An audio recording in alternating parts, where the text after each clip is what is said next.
Bismillahirrahmanirrahim. Assalamualaikum warahmatullahi wabarakatuh. Yang terhormat narasumber kita pada pagi hari ini, Dr. Aris Budianto, spesialis bedah, konsultan bedah digestif, kemudian Ibu Dewi Retno Sariwulan, SST MGizi RD, kemudian Kak Risti Medisa Aksari, SGZ MPH, yang kami hormati pula, yang kami sayangi, yang kami banggakan, Bapak, Ibu, teman sejawat ahli gizi, para pemerhati gizi, dan para peserta webinar yang berbahagia. Marilah tidak henti-hentinya kita panjatkan puji syukur kehadirat Ilahi Robbi, karena dengan nikmatnya lah kita pada pertemuan dalam acara webinar ASDI Korwil Malang ini. Semoga di era tatanan hidup baru ini, di tengah pandemi yang belum berlalu ini, kita selalu diberikan kesehatan yang optimal. Salam sehat, sehat Indonesia, sehat dimulai dari kita. Bapak, Ibu, peserta webinar ASDI Korwil Malang, pelajarilah ilmu, karena mempelajari ilmu sebagian dari takwa kepada Allah, menuntutnya sebagian dari ibadah, mendiskusikannya sebagai tasbih, mengajarkannya kepada orang yang tidak mengetahui merupakan sedekah, dan memberikan kepada yang patut menerimanya merupakan pendekatan kepada Allah. Karena ilmu itu petunjuk bagi yang halal dan yang haram. Ia pelita bagi perjalanan ahli surga. Sesungguhnya ilmu pengetahuan itu adalah keindahan bagi ahlinya. Dan pada hari ini kita bersama-sama mengikuti kegiatan webinar, baik yang sudah hadir di ruang Zoom webinar maupun yang mengikuti melalui channel YouTube, kita dengan tujuan yang sama, yaitu untuk mempelajari ilmu.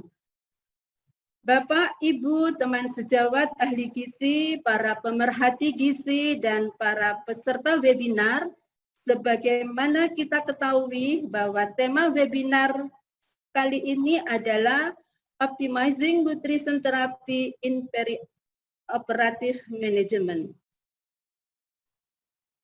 Nutrisi perioperatif adalah nutrisi yang diberikan kepada preoperasi, intraoperasi atau tahap pembedahan, dan pasca operasi atau setelah pembedahan dengan tujuan mencapai hasil yang optimal dari pembedahan dan mengurangi morbiditas operasi. Pengaruh pembedahan terhadap metabolisme pasca operasi tergantung pada berat ringannya tindakan yang diberikan, keadaan gizi pasien sebelum operasi, dan pengaruh pembedahan terhadap kemampuan pasien untuk mencerna dan mengabsorpsi zat gizi. Oleh karena itu, pada kesempatan pagi ini, ASDI Korwil Malang menghadirkan narasumber yang sangat berkompeten di bidangnya dan siap sharing ilmu dengan kita semua. Kurang lebih 10 menit ke depan, saya akan pandu acara dengan ketiga narasumber yang telah hadir di tengah-tengah kita. Webinar kali ini akan kami bagi menjadi 2 sesi. Sesi yang pertama adalah pemaparan materi oleh 3 narasumber, dan sesi kedua nanti kita lakukan tanya jawab, dan masing-masing narasumber insya Allah nanti akan menjawab 3 pertanyaan yang terpilih. Baiklah Bapak Ibu, teman sejawat ahli gizi, para pemerhati gizi, dan peserta webinar yang berbahagia, kami hadirkan narasumber yang pertama adalah Dr. Aris Budianto, SPP KBD. Beliau akan menyampaikan materi dengan judul Nutrition Therapy and Perioperative Setting. Namun sebelumnya saya bacakan dulu CV beliau. Nama beliau adalah namun panggilan akrab sehari-hari saya menyebutnya atau memanggilnya dengan Dr. Aris. Beliau lahir di kota Santri, kota Jombang, pada tanggal 5 Desember 1970. Ini usianya 50 tahun ini, Gedok. Kemudian pendidikan beliau adalah spesialis 2 bedah digestif dari Fakultas Kedokteran Universitas Erlangga Surabaya. Saat ini beliau bekerja di Divisi Bedah Digestif SMF Bedah RSUD Dr. Saiful Anwar Malang. Alamat instansi adalah di Jagung Suprapto 2, kemudian alamat rumah adalah di Gria Santa E 760 Malang. Ada nomor HP, mungkin para peserta mau mencatat. HP beliau di 081-136-2209. Kemudian riwayat pendidikan kedokteran umum, lulus tahun 1998 dari Universitas Brawijaya, dilanjutkan spesialis 1 bedah umum tahun 2008 juga di Universitas Brawijaya, dan spesialis 2 bedah digestif lulus tahun 2016 dari Universitas Erlangga.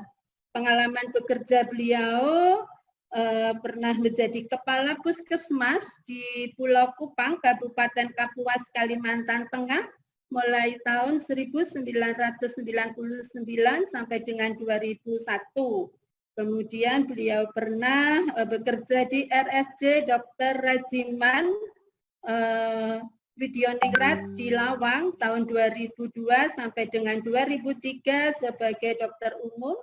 Kemudian dokter spesialis bedah di RSC Dr. Rajiman Lawang mulai tahun 2008 sampai dengan tahun 2013. Kemudian sebagai dosen luar biasa di kedokteran mulai tahun 2013 SMF bedah di RSUD Dr. Saiful Anwar Malang. Demikianlah CV narasumber pertama. Kami persilahkan Dr. Aris, mungkin sudah bergabung dengan kami. Kami beri waktu Dr. Aris sekitar 30 menit untuk menyampaikan materinya. Kami persilahkan Dr. Aris. Assalamualaikum warahmatullahi wabarakatuh. Yang kami hormati Ibu Ketua Korwil ya, Asdi Persagi dari Korwil Malang, Bruli. Kemudian yang kami hormati Ibu Mindo dari Kalbe, kemudian para pembicara yang lain dan moderator yang berbahagia.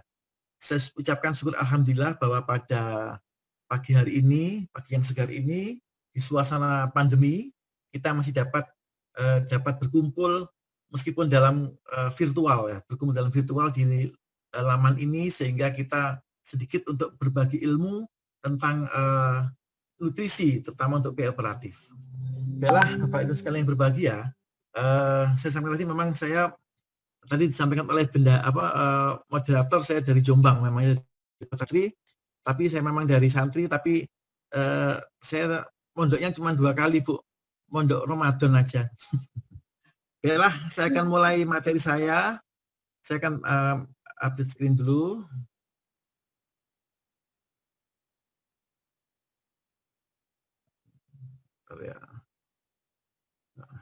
Saya akan membicara tentang role of nutrisi terapi and perioperative period. Jadi nama saya tercantumkan, saya kebetulan di bedah digestif di RSSA Saiful Anwar dan sebagai staf pengajar di Fakultas Kedokteran. Saya sampaikan, mungkin sudah pernah saya sampaikan di sini di waktu lalu ya, bahwa kalau kita lihat bahwa pasien-pasien dengan kasus terutama di bidang saya itu di luar negeri ya, penelitian di luar negeri. Kalau di sini mungkin lebih banyak lagi ya, bahwa 2 di antara 3 pasien datang ke rumah sakit itu dengan kondisi malnuris ya pada waktu dia dilakukan operasi. Kemudian seperti kita ketahui bersama bahwa kondisi malnuris ini itu akan 3 kali risikonya untuk menimbulkan komplikasi dan 5 kali lebih besar menimbulkan kematian dibanding dengan well nourished.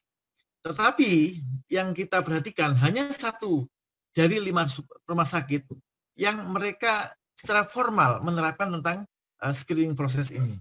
Tapi insya Allah di rumah sakit kita, karena sudah ada teman-teman diestisian yang ada di setiap ruangan ada, maka setiap pasien dilakukan screening.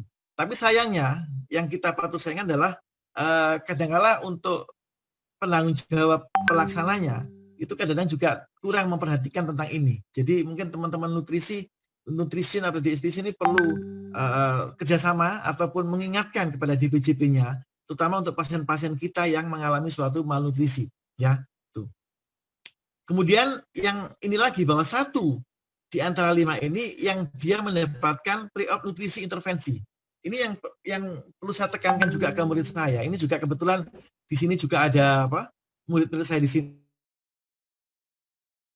dokter program pendidikan dokter spesialis bedah. Itu yang saya tekankan bahwa setiap pasien-pasien kita, setiap pasien diges terutama, yang mengalami malnutrisi dalam screening kita di OK, di poliklinik, maka kita sarankan untuk kita berikan rujukan ke bagian gizi untuk dioptimalkan nutrisinya. Sehingga tidak karena kita tahu bahwa kan tadi seperti yang di depan ini, bahwa proses pasien malnutrisi itu 3 kali lebih besar yang mengalami komplikasi. Ya itu. Kemudian sebetulnya hampir 75%, 3 di antara 4 ahli bedah itu percaya bahwa preoperasi nutrisi itu akan mengurangi komplikasinya. Ini juga sudah diketuai bagaimana secara ekonomi. Inilah pentingnya bahwa nutrisi sangat berpengaruh terhadap outcome dari pasien-pasien yang kita rawat. Ya, baik terutama tahap di preoperatifnya. Kita lihat impact atau outcome daripada malnutrisi terhadap hasil daripada operasi. Kita dalam ini penelitian lama sebenarnya ya, sudah lama, tapi tahun 36 sudah diketahui ya bahwa pasien-pasien yang pre-op-nya mengalami berat badan yang turun kurang dari 20%, ya itu post-op mortalitasnya hanya 3,5%. Tetapi bila dia pre-op-nya mengalami penurunan berat badan lebih dari 20%, maka angka kematian jadi 33%. Sangat tinggi sekali. Kita lihat morbiditasnya pada pasien yang seperti ini, yang digambar ini, itu 70%. Mortalitasnya 30%. Oleh karena disinilah peranan penting sekali bagaimana nutrisi maka dikatakan nutrisi juga sebagai terapeutik sekarang ini ya. Jadi terapi itu bukan hanya operasi, bukan hanya obat, bukan hanya cairan, tapi nutrisi juga sangat berperan sekali dalam proses penyembuhan atau outcome daripada pasien-pasien bedah. Kalau kita lihat, saya kembalikan sebentar, kita lihat bahwa operasi itu sudah mengalami suatu stres tersendiri. Kita ketahui bahwa selain operasi, di situ juga ada anestesi, ada obat-obat anestesi yang masuk. Di situ juga pasien operasi juga mengalami suatu pain atau nyeri. Juga kadang-kadang cairannya kurang. Nah, apalagi juga yang malnutrisi. Operasi sendiri akan menimbulkan suatu stres tersendiri bagi pasien. Pada stres akan menimbulkan peningkatan hormon-hormon kontrregulasi respon. Di antara ada katekolamin, glukagon, kortisol, dan growth hormon. Kita ketahui setiap stres yang mengalami tubuh kita, apakah stres operasi, apakah stres trauma dan sebagainya. Trauma itu bisa trauma operasi, bisa trauma kecelakaan dan sebagainya tentunya ya. Itu atau luka bakar dan sebagainya. Itu akan meningkatkan ini. Sehingga apa? Hormon-hormon ini akan menekan hasilkan di hipotalamus ini. Hipofise kemudian akan mengenai hipotalamus, kemudian di sini akan menekan pankreas untuk menurunkan produksi daripada insulin. Ya. Tetapi di lain pihak dia juga meningkatkan proses lipolisis pada adiposa tisu. Hasilnya kalau insulin ditekan maka terjadilah hiperglikemi. Karena apa? Glukosa yang ada di dalam darah tidak akan terserap ke dalam sel. karena insulinnya berkurang. Karena di sini adanya suatu relatif insulin resistant. Di samping produksinya yang rendah, reseptor-reseptor sendiri juga dipengaruhi oleh karena surgical stress ini. Di samping meningkatkan hormon-hormon ini juga beberapa zat-zat tubuh juga diproduksi, interleukin dan sebagainya, yang semuanya itu akan menyebabkan reseptor di insulin di sel-sel mengalami suatu resistensi. Ya, maaf. Kemudian di lemak sendiri secara langsung, hormon-hormon kortisol dengan rendahnya insulin, maka terjadilah suatu peningkatan lipolisis. Ya, lemaknya akan banyak dipecah. Hasil daripada pemecahan lemak itu terbentuklah suatu asam lemak yang bebas. Ya, asam lemak yang bebas, kemudian ini akan di hati akan dibentuklah gluconeogenesis. Di hati juga terjadi suatu glycogenolisis, sehingga akan meningkatkan produksi daripada hiperglikemi, glikose. Terjadi suatu hiperglikemia. Jadi hiperglikemia pada stres, pertama disebabkan karena relatif insulin resisten ini, bisa diakibatkan karena memang reseptor-reseptornya yang dipengaruhi interleukin dan sebagainya. Yang kedua karena memang adanya suatu insulin yang rendah, ya, sehingga menekan masuknya sel-sel ke dalam, glukose ke dalam sel. Yang kedua, adanya peningkatan produksi glukose. Ya, ini yang dipengaruhi oleh dengan adanya hormon-hormon katekolamin, glukagon, kortisol itu akan merangsang terjadinya lipolisis, akan merangsang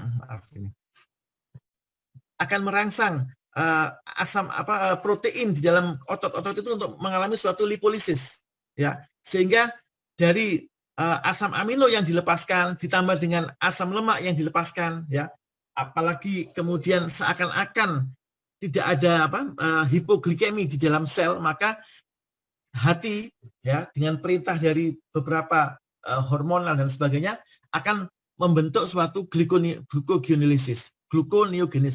Di samping juga hati juga akan mengalami suatu glycogenesis, ya, sehingga disinilah terjadi hiperglisemia. Nah, akibat dari gliksemia adalah terjadinya mitokondria injury, endothelial infection, imun dysregulasi, superoxide generasi, yang semuanya itu akan mempengaruhi outcome daripada pasien-pasien yang mengalami pembedahan. Kalau kita lihat, ya, ternyata di tubuh kita itu memang banyakkan air, ya. Kemudian lemak itu sekitar 15 kg, protein sekitar 12,8 kg, lainnya mineral. Karbohidrat itu kecil sekali. Karbohidrat itu hanya sekitar 700 sampai 800 gram dalam tubuh kita. Yang itu yang berada di dalam glikogen.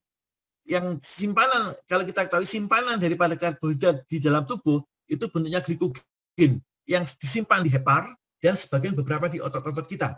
Tetapi yang paling besar adalah lemak, kemudian protein. Maka dapat kita bayangkan kalau terjadi suatu asupan karbohidrat yang kurang, maka pertama memang cadangan karbohidrat yang akan digunakan, tapi kan cadangan sedikit. Kalau cadangan sudah lepas, maka sudah habis, maka digunakan cadangan yang lain, yaitu ngambil protein dan lemak. Ya, kita ketahui bersama bahwa sumber energi dalam tahap ini kita ketahui bahwa tadi kalau akhirnya memanfaatkan sumber energi dari protein dan jaringan adipus, ya.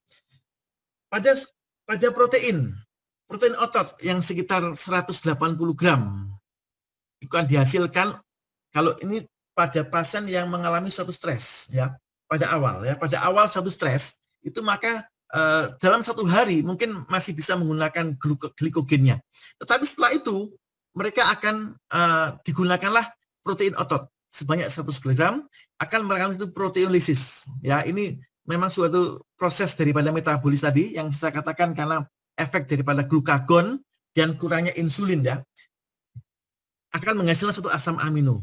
Ya, kemudian lemak juga akan terjadi jaringan adiposa, juga akan mengalami lipolisis, di mana lipolisis akan menghasilkan gliserol dan asam lemak.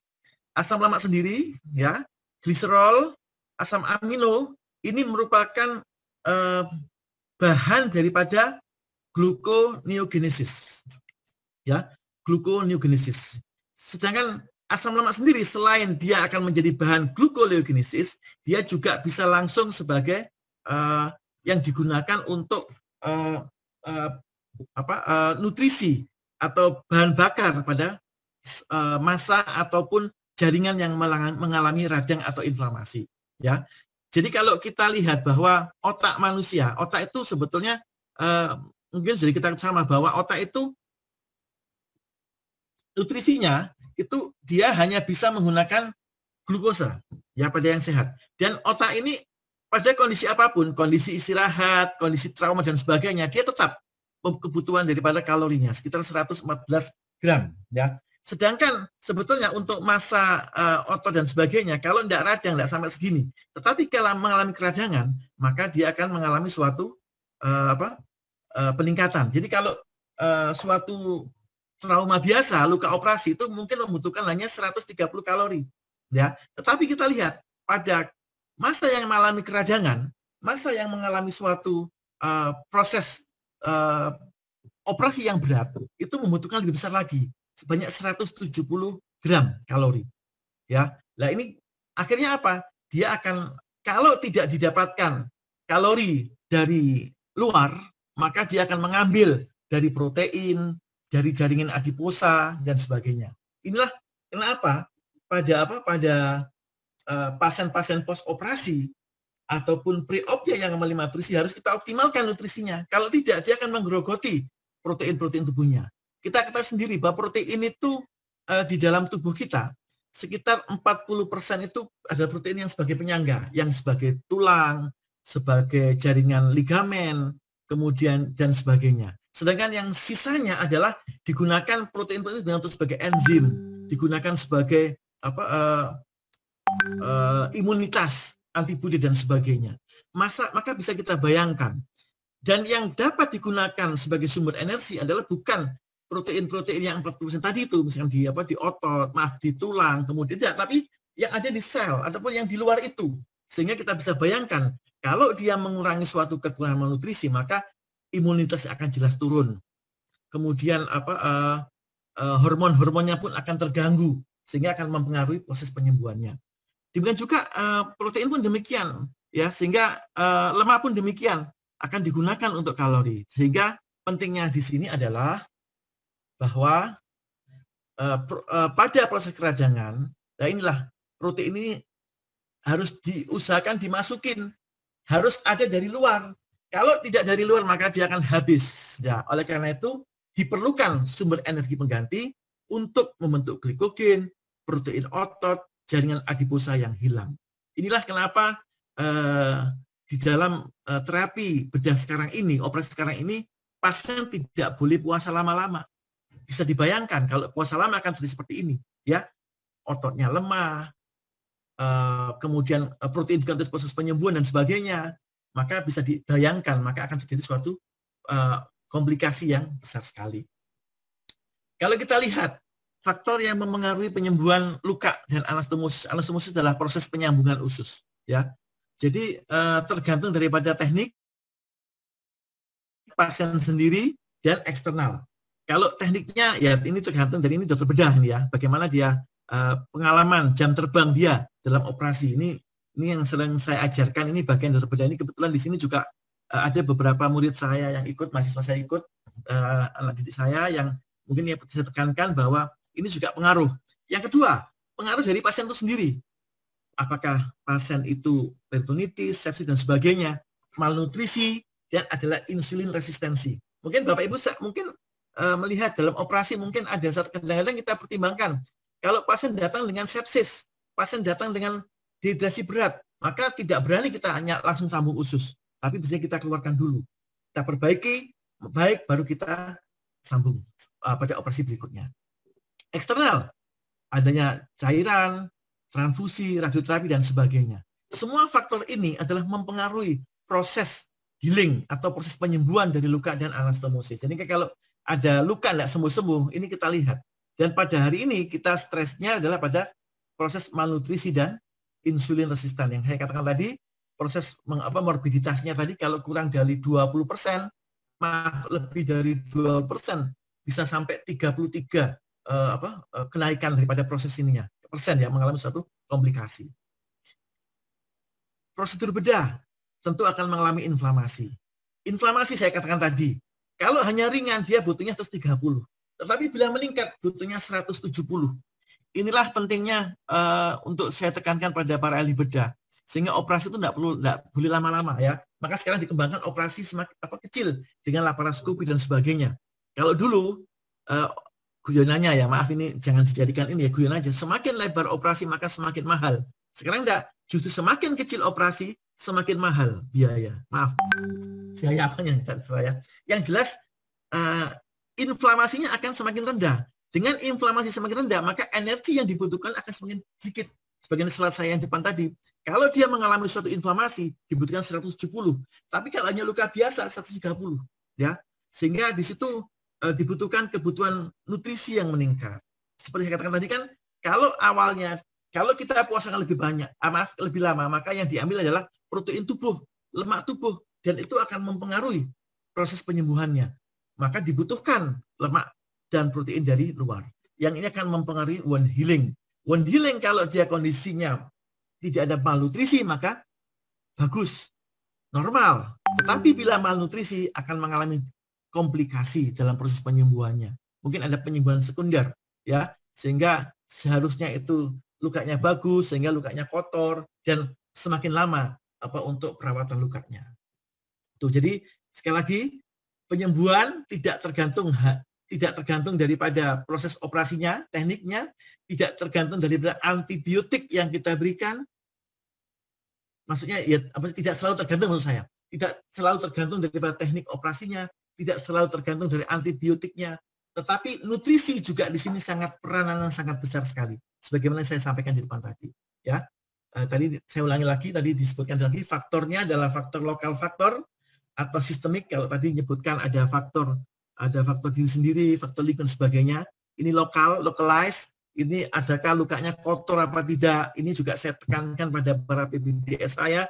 Kalau prosesnya misalkan lukanya kotor, kemudian banyak benda asing, pengotoran dan sebagainya, kemudian karena cepat-cepatnya operasi yang kita lakukan, kadang-kadang itu menimbulkan suatu lokal faktor yang mempengaruhi proses penyembuhan. Oleh karena itu kita di sini kadang-kadang kita hanya melakukan tindakan damage control saja. Jadi kita hanya melakukan tidak definitif terapi, ya. Kemudian sistemik faktor diantaranya adalah nutritional deficiency. Di sini yang berpengaruh adalah vitamin A dan C, kemudian zinc, bagaimana proses main building block and wound healing itu pada malnutrisi, pada hiponatremi itu akan sangat mempengaruhi proses penyembuhan. Ya, kemudian protein asam amino ini sangat esensial untuk kolagen produksi. Bagaimana kita ketahui untuk proses penyembuhan luka, proses penutupan luka itu memerlukan kolagen, dan kolagen itu sumbernya ya dari protein, ya, dari protein. Maka kalau kita bisa bayangkan kalau sumbernya tidak ada, ya, mungkin kalau pada pasien yang sehat, ya, ditanya cadangannya juga, tetapi pada pasien yang malnutrisi tidak dapat asupan dari luar, bisa dibayangkan bahannya tidak cukup sehingga pembentukan kolagennya terganggu. Hal ini akan menimbulkan proses penyembuhan luka yang lambat juga. Ini juga ada katabolisme BCAA, Brain Change Amino Acid Metabolism. Jadi BCAA itu adalah ada 3, saya lupa namanya itu, mungkin ada ingat. Itu adalah asam amino, ya, asam amino yang mudah dilakukan di metabolisme bersama dengan lemak, ya, di perifer. Yang jadi mudah di metabolisme. Oleh karena itu pada beberapa, mungkin Peptisol yang ini juga ya, pada beberapa makanan ataupun oral nutritional supplement memang disarankan untuk ini yang mengandung ini karena dia mudah di metabolisme di perifer, ya. Kita ketahui ini proses yang rumit mungkin ya. Jadi BCAA ini akan kalau berlebihan, jadi protein itu kalau dimakan berlebihan pada orang sehat, maka dia bisa digunakan sebagai cadangan protein, ya, yang saya katakan di beberapa gram tadi itu, ataupun dia bisa digunakan juga masuk dalam proses sikel lemak, ya. Kemudian dia juga akan dijadikan energi. Tentunya dia ada diproduksi juga glutamin, ya. Glutamin ini merupakan bagian dari protein yang dibutuhkan sebagai bahan bakar yang ada di usus, untuk sel-sel usus. Juga glutamin ini juga digunakan sebagai bahan bakar pada antibodi. Ya, oleh karena itu sekarang juga berkembang bahwa termasuk glutamin, arginin, kemudian ada lemak itu asam lemak apa, itu sebagai imunonutrien. Ya, dia sebagai imunonutrien. Karena apa? Karena dia itu lemak yang omega 3 ya maksud saya. Itu akan membantu dalam proses penyembuhan. Sebetulnya glutamin secara normal pada kita yang sehat itu diproduksi oleh tubuh. Tetapi pada orang yang mengalami sepsis berat, orang yang mengalami malnutrisi yang berat, produksi proteinnya kan tidak cukup untuk glutamin ini, maka dibutuhkan glutamin dari luar, ya. Maka itu beberapa sekarang sudah ada, mungkin dari Kalbe juga sudah ada beberapa produk yang dikatakan sebagai imunonutrien itu untuk glutamin ini. Karena apa? Dia itu fungsinya glutamin ini dia yang memberikan makan sel-sel usus, fili-fili usus, sehingga bisa dibayangkan kalau fili-fili ususnya rusak, bakteri kan kita lihat di usus itu ya bakteri, sehingga bakteri translokasi bakteri, ya, sehingga bisa jadi sepsis dan sebagainya. Sehingga apa? Inadequate intake of protein, ya, karena anoreksia usia, kemudian penurunan kemampuan penggunaan protein bisa karena insulin resisten tadi, karena proses trauma tadi yang menyebabkan insulin trauma, kemudian ada imobilitas pasien yang pasiennya tidak mau imobilitas, ya, dan juga ditambah dengan peningkatan kebutuhan protein, misalnya pada inflammatory disease, ya, hampir semua proses sepsis, ya, ini semua akan menyebabkan loss of functionality, akan mengurangi atau menghilangkan fungsi-fungsi daripada organ-organ yang memang didukung oleh protein, terutama di imun sistem. Bisa kita bayangkan, imun sistem akan mengalami suatu berkurang sehingga dia mudah sakit dan sebagainya. Ya, jadi ini keterangannya. Jadi trauma, sepsis, burn cancer dan sebagainya akan menyebabkan SIDS, ya, systemic inflammatory respiratory syndrome. Jadi ini adalah suatu respon imun, ya, apapun yang terjadi, mungkin kayak panas dan sebagainya. Pada COVID ini pun juga mengalami SIDS juga, ya. Secara maka peningkatan sitokinin, peningkatan kortisol, terjadi insulin resisten yang tadi dari beberapa interleukin yang dihasilkan akan menyebabkan reseptor insulin terganggu, ya, akan anoreksia dan sebagainya, sehingga terjadilah suatu proses pada massa ini proteolisis, ya. Kemudian produksi peningkatan produksi glutamin bisa dan sebagainya, ya, sehingga ini semuanya akan menyebabkan protein rendah. Nah, sekarang bagi kita seorang ahli gizi atau ahli bedah adalah bagaimana kita bisa men-screening atau assessment. Screening adalah dalam rangka kita mengidentifikasi pasien yang HGS. Kalau pasiennya gizinya bagus, tidak masalah. Tapi bagi masalah well nourished, tapi ya baik malnourished, maka dibutuhkan suatu screening. Setelah kita screening, harus kita assessment. Assessment adalah ini termasuk yang mana? Apakah yang berat? Apakah yang ringan? Dan sehingga akan mempengaruhi operasinya. Karena preoperatif nutrisi yang kita lakukan pada major operatif, post operatif akan menurunkan sampai 50%, ya, itu. Jadi post preoperatif yang bagus akan menurunkan post operatif sampai 50%. Indikator malnutrisi mungkin sudah kita pakai di tempat-tempat, mungkin teman-teman sudah menggunakan ini. Adanya sesuatu yang di luar ini, ya, seperti penurunan 5% daripada dalam 1 bulan terakhir, atau 10% dari 6 bulan terakhir, yang bukan karena program diet, ya. Karena saya juga pernah turun sampai 10%, tapi karena diet, ya, berbeda. Kemudian juga yang pasien yang underweight, pasien-pasien yang beratnya kurang dari 80 ideal body weight, atau body mass index-nya kurang dari 18, 18,5, ya. Kemudian ini mungkin diukur bagaimana mid-arm muscle circumference, ya, mungkin lebih teman. Kemudian dikatakan sifilis itu satu di antara ini, bisa dengan ini terjadi penurunan berat badan 10-15% dalam 6 bulan, BMI-nya 18,5 yang dikatakan oleh ESPEN, ya. Kemudian SGA-nya subjective global assessment grade C atau NRC-nya lebih dari 5, atau serum albuminnya kurang dari 3. Tapi di sini tidak ada proses penyakit hepatik, sirosis, apapun renal dysfunction, ya. ini ada perbandingan kebutuhan energi protein pada pasien bedah, ya. Kita lihat pada pasien yang sehat, itu kita pakai ini pakai banyak, mau pakai mungkin teman-teman gizi tidak pakai rumus ini ya, tapi kalau yang di bedah, orang bedah sukanya pakai ini, ya. Itu rule of thumb ini ya, rule of thumb. Jadi mungkin PPDS saya juga pakai ini. Kalori intake kita adalah sekitar 25 sampai 30 kalori per kilogram berat per hari. Kemudian protein intake-nya 0,8 sampai ini 25 sampai 30 itu dibagi karbohidratnya sekitar 50 sampai 60, lemaknya sekitar 20 sampai 30%, kemudian proteinnya 0,8 sampai 1 gram miligram, ya, 1 gram per kilogram berat badan per hari. Kemudian cairan yang dibutuhkan sekitar 30 mililiter per kilogram per hari.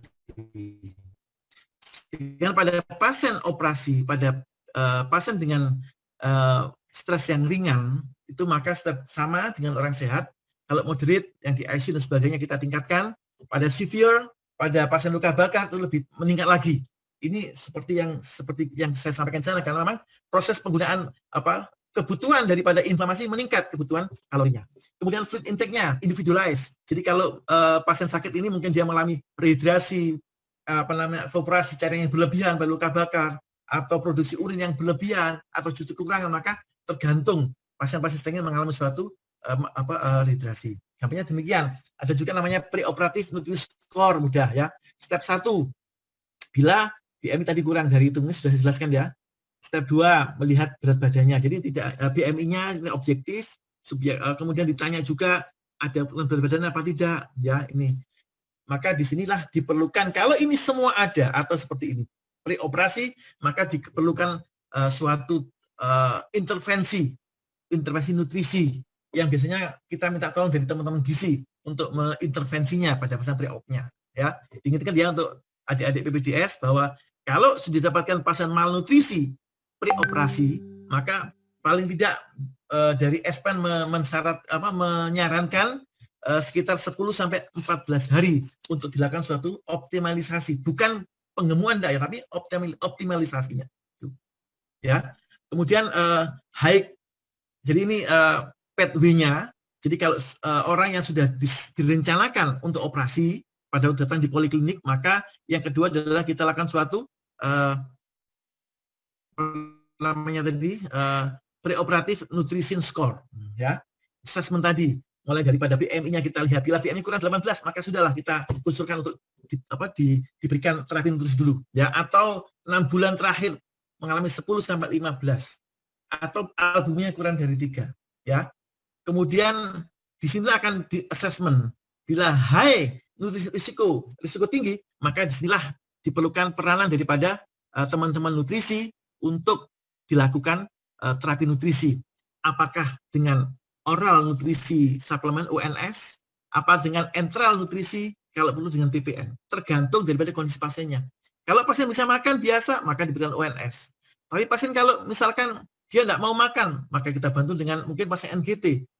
Kita beri enteral nutrisi. Kalau tetap tidak bisa, maka kita pertimbangkan untuk total parenteral nutrisi. Kemudian dilakukan evaluasi, ya, pasien ini. Kemudian di satu bulan, di sini sekitar 10 hari ya, yang operasi-operasi yang urgent, maka ya kalau sudah bagus, maka baru dilakukan suatu tindakan operasi. Nutrisi untuk membantu kita dalam proses penyembuhan atau proses terapi dari nutrisi itu sendiri. Ya, tadi ini ya. Jadi nutrisi assessment kalau normal sampai moderate ya langsung bisa kita operasi. Tapi severe malnutrisi ya, maka disinilah diperlukan terapi nutrisi. Ya, kalau perlu justru pemberian juga imunonutrisi itu ada omega 3, kemudian glutamin, kemudian arginin dan sebagainya. Itu mungkin kapan-kapan kita bisa bahas itu. Itu adalah jenis mungkin Kalbi juga punya itu untuk nutrisi imunonutrisi. Ya, itu yang diperlukan oleh tubuh kita, sehingga disarankan sebelum operasi ini sudah terpenuhi semuanya, ya. Jadi mungkin sedikit pathway-nya juga sama, intra dan post operatif. Post operasinya kita lihat dalam 4 hari, 3 hari kita lihat pasien bisa makan apa enggak. Kalau pasien tidak mau makan, maka sudah kita berpikir, maka perlu intervensi nutrisi. apakah dengan enteral, ONS dulu, apakah kita ONS tidak bisa maka enteral tidak bisa kita maka berpikir secara dengan pemberian suatu TPM ya. Kemudian kalau perlu ya ini dengan apa diberikan enteral nutrisi, kemudian dipasang sonde, kalau perlu dipasang gastrostomi dan sebagainya ya itu. Jadi nutrisi SPN merekomendasikan bahwa enteral itu tidak dapat makan adekvat 7 hari sebelum OD dilakukan ya. Ini sebetulnya tidak mau makan pada pasien yang dengan yang saya katakan di high risk ya sudah kita perlu nutrisi. Ya ini mungkin sekali lagi bahwa ini ilmu ini mungkin tidak semua dapat ya. Teman-teman bedah pun, ahli bedah pun tidak semuanya, kadang-kadang ada yang kurang paham mungkin perlu diingatkan ya. Sehingga kadang-kadang ya langsung dioperasi aja. Tapi kalau emergensi ya lain lagi masalahnya ya. Kemudian juga diindikasi pada yang dapat mendapat asupan oral lebih dari 60% selama 10 hari. Tidak dapat ya. Jadi kalau ini post-op, jadi post-opnya 7 sampai 10 hari kok dia tidak bisa menghabiskan makanannya, maka sudah indikasi untuk intervensi nutrisi. Ini misalkan pada pasien sehat. Tetapi kalau dari awal sudah high risk, sejak hari pertama sudah kita intervensi nutrisi. Tapi pasien-pasien yang misalkan pasien-pasien emergensi misalkan, dia datang dengan well raised, jadi nutrisinya bagus. Maka dilihat kalau dalam 3 hari tidak mau makan, maka kita intervensi dulu, intervensi nutrisi. Ya, kalau dia mau makan, tapi 10 hari atau 7 sampai 10 dia makannya kurang dari 50%, maka atau kurang dari 60%, maka sudah perlu kita intervensi. Tentunya ini ada kerjasama antara teman-teman gizi, ya. Kemudian lebih berat, tadi sudah saya jelaskan di atas ya. Jika tidak risiko maka dengan minum air jernih. Preoperasi, tadi mungkin disarankan juga untuk mengurangi terjadi kerusakan daripada sel-sel reseptor daripada insulin ya, maka dan untuk mencegah hiperglikemia, maka pasien-pasien preoperasi 2 jam sebelum operasi masih boleh diberikan cairan jernih ya. Kemudian padat itu 6 jam sebelum operasi. Jadi tidak boleh lama-lama ini, tapi sekali lagi ini tidak semua memahami ya. Sehingga kalau teman-teman gizi di daerah mungkin bisa ngomong sama ahli bedahnya atau terutama anestesinya. Sekarang ada ERAS ya, Enhanced Recovery After Operation ya. ERAS namanya, after surgery maaf, itu adalah dalam rangka meningkatkan terjadi suatu mencegah hiperglikemia yang tadi saya katakan. Kemudian tadi itu saya katakan bahwa kalau pasien mengalami high risk malnutrisi atau pasien yang mengalami yang tanda ini, maka bisa diberikan preoperatifnya dengan pemberian formula dengan yang protein tinggi 5-7 hari sebelum operasi. Bahkan kalau yang baru itu sekitar 10 sampai 14 hari sebelum operasi. Kemudian SPN ya. Ini ada beberapa studi, jadi prospektif studi yang diberikan early. Jadi sekali lagi pasien tidak boleh puasa lama, tidak boleh puasa lama. Bisa dipakai lakukan puasa apa? Kenapa? Ternyata ada efeknya ini. Kita lihat pada pasien general surgery, apakah itu yang mengalami komplikasi paru, ya ternyata lebih banyak pada pasien kontrol, ya artinya yang dia tidak diberikan mengalami pneumonia, tidak diberikan early, ya. Jika juga infeksi lukanya kita lihat, meskipun pada pasien-pasien early itu juga ada yang luka, tapi kita bandingkan coba yang terjadi luka, infeksi luka itu lebih banyak pada pasien-pasien yang mengalami suatu yang dini ya. Mengalami artinya yang tidak diberikan early nutrisi. Kemudian ileus, ada namanya kejadian namanya ileus postoperasi apendik. Itu juga karena kita lama operasi, karena banyak kita melakukan satu tindakan operasinya, sehingga kadang-kadang ada yang namanya ileus postoperasi. Habis operasi pasiennya kembung-kembung terus. Ya makanya itu ini dapat dilakukan dapat dicegah dengan early nutrisi. Selain early nutrisi yang tadi itu, nutrisi sebelum operasi itu yang diperhatikan, itu juga mencegah itu, ya. Tuh. Tidak ada link, habis waktunya ya. Moderator, halo? Halo? Ya. Kemudian enteral malnutrisi versus ini, saya kira berjenis ya. Nanti saya bagi aja ininya. Kemudian postoperatif dengan oral protein supplementasi pada ini ternyata memang ada baiknya ya, akan meningkatkan mencegah berat badan menurun, meningkatkan status gizi dan menurunkan komplikasi. Kesimpulannya, terapi nutrisi sangat menentukan outcome pasien-pasien preoperatif. Pada preoperatif pasti dapat diberikan cairan dan nutrisi, ya, baik pada preoperasi terutama, ya. Post-op pun demikian, terapi harus diberikan sesegera mungkin, ya. Pada pasien preoperatif dapat diberikan nutrisi enteral yang tinggi protein dalam bentuk whole protein polimerik, ya, artinya yang bukan yang tunggal, ya, itu ya. Jika pemberian nutrisi peroral enteral dapat membutuhkan energi selama 7 hari, maka diberikan terapi parenteral. Demikianlah yang dapat saya sampaikan.